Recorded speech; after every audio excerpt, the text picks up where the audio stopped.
In this movie, we're replacing the power supply using an extended number 2 Phillips screwdriver. The power supply is located toward the back left side of the ExpressCard 2000. There is one connection cable, 3 AC spade connectors, and a pair of DC power spade connectors.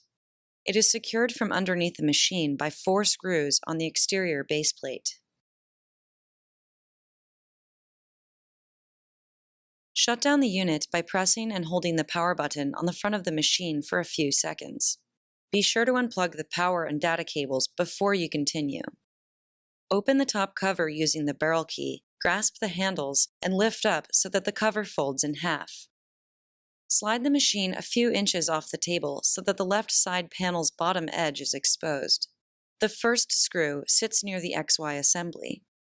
The second screw is in the opposite corner behind the embosser. Using an extended number 2 Phillips screwdriver, loosen the 2 self-retaining thumb screws on the side interior of the machine. Looking at the power supply, remove the small plastic protective cover and set it aside.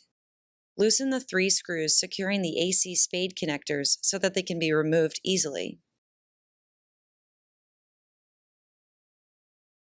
Next, loosen the DC power spade connectors. Disconnect the last connection cable. Carefully slide the unit several more inches off the table so that you can see the 4 screws securing the power supply from the outside. Using the screwdriver, remove all 4 screws.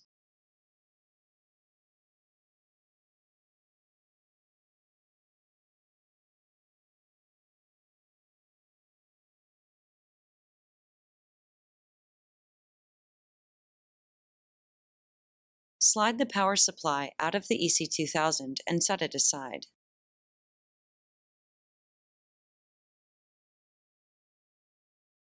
Slide the new power supply into the left-hand side of the service opening.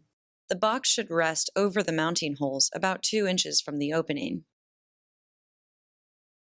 Reinsert the 4 screws into the bottom plate of the ExpressCard 2000 so that they grasp the threads of the power supply.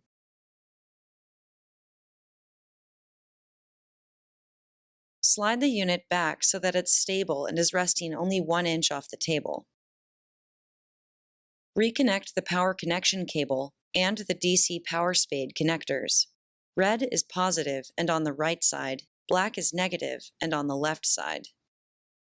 Reconnect the AC spade connectors. Green is on the left, white in the middle, then black on the right.